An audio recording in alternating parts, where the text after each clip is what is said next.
Assalamualaikum warahmatullahi wabarakatuh. Halo anak-anak hebat, jumpa lagi di Tia Yandita YouTube channel.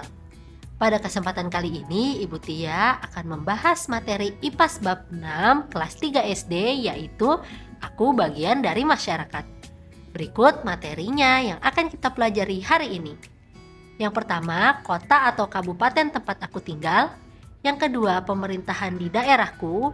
Dan yang ketiga adalah mengenal tugas pemimpin di daerahku.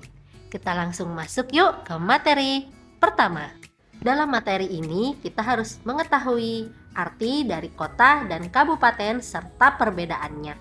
Kita lihat yuk apa pengertian dari kota. Menurut Kamus Besar Bahasa Indonesia, kota adalah daerah pemukiman yang terdiri atas bangunan rumah yang merupakan kesatuan tempat tinggal dari berbagai lapisan masyarakat. Kota setingkat di bawah provinsi. Sedangkan kabupaten adalah pembagian wilayah administratif di Indonesia di bawah provinsi dan wilayahnya berada di pedesaan. Berarti persamaannya adalah sama-sama setingkat di bawah provinsi. Kota dan kabupaten memiliki perbedaan. Berikut adalah perbedaannya. Jika kota dipimpin oleh wali kota, kabupaten dipimpin oleh bupati. Kota luas wilayahnya lebih sempit, sedangkan kabupaten luas wilayahnya lebih luas. Penduduknya di kota lebih banyak, sedangkan di kabupaten lebih sedikit. Dan yang keempat, pekerjaan masyarakat kota mayoritas perdagangan dan jasa. Sedangkan di kabupaten mayoritas pekerjaannya adalah pertanian. Nah, tahu tidak anak-anak, setiap daerah di Indonesia memiliki logo atau lambang daerah. Dalam lambang atau logo itu ada gambar sesuatu yang menjadi ciri khas daerah tersebut. Ada yang berupa gambar hewan, tanaman, gunung, bangunan, atau senjata tradisional. Berikut kita lihat logo-logo dari daerah-daerah di Indonesia. Yang pertama adalah logo dari Aceh, yang kedua adalah dari Bali, yang ketiga ada dari Banten, yang keempat adalah dari Daerah Istimewa Yogyakarta, yang kelima dari DKI Jakarta, dan yang terakhir adalah dari Gorontalo. Ibu akan membahas salah satu dari simbol yang ada pada gambar ini, yaitu simbol dari daerah khusus ibu kota Jakarta. Dapat kita lihat arti lambang daerah Jakarta ada beberapa poin. Yang pertama adalah ada gambar Tugu Nasional Monas. Gambar Tugu Nasional Monas ini melambangkan kemegahan, daya juang dan cipta dari wilayah DKI Jakarta sebagai kota revolusi. Yang kedua adalah lambang pintu gerbang, melambangkan kota, kekhususan Jakarta sebagai pintu keluar masuk berbagai kegiatan nasional dan hubungan internasional. Yang ketiga ada lambang padi dan kapas yang melambangkan kemakmuran wilayah dan masyarakat Jakarta. Yang keempat ada lambang tali emas yang melambangkan persatuan dan kesatuan masyarakat Jakarta sebagai masyarakat yang heterogen dan toleran di Indonesia. Dan yang terakhir ada lambang ombak laut yang melambangkan wilayah bahari atau kelautan di pesisir Jakarta serta kota pelabuhan dan Indonesia sebagai negara kepulauan. Materi selanjutnya yaitu pemerintahan di daerahku. Mari kita lihat ruang lingkup pemerintahan dari yang terkecil sampai yang terbesar. Yang pertama ada RT, RW, kelurahan atau desa, kecamatan, dan yang terakhir adalah kota atau kabupaten. Kita lihat yuk perbedaan antara pemerintahan di perkotaan dan di desa.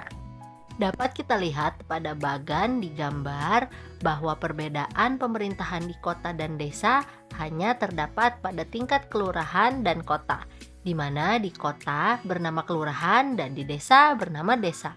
Sedangkan untuk tingkat kota, di kota istilahnya adalah kota, dan di desa istilahnya adalah kabupaten.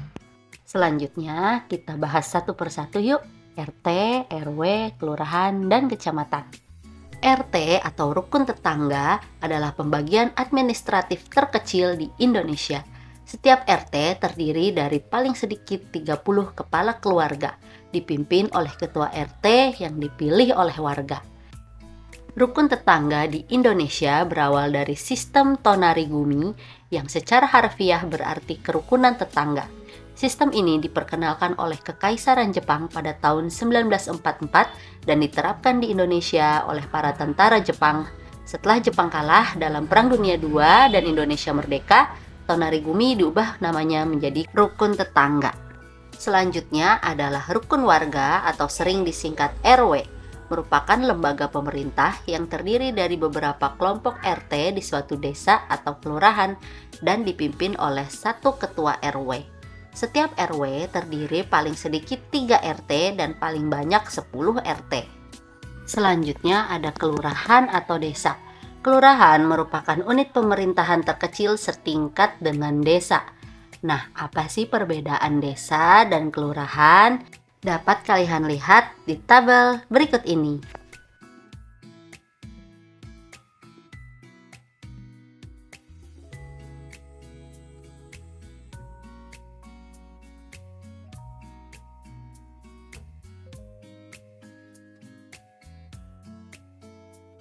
Selanjutnya adalah kecamatan. Kecamatan adalah sebuah pembagian wilayah administratif negara Indonesia di bawah kabupaten atau kota. Sebuah kecamatan dipimpin oleh seorang camat dan dipecah kepada beberapa kelurahan dan desa-desa. Setelah kecamatan, sebenarnya tingkat pemerintahan di bawah provinsi ada satu lagi, yaitu tingkat kabupaten atau kota. Namun karena sudah kita bahas di awal video, jadi kalian bisa melihat lagi di video awal ya untuk penjelasan tentang kota dan kabupaten. Selanjutnya adalah materi terakhir, yaitu mengenal tugas pemimpin di daerahku. Berikut pemimpin daerah di Indonesia.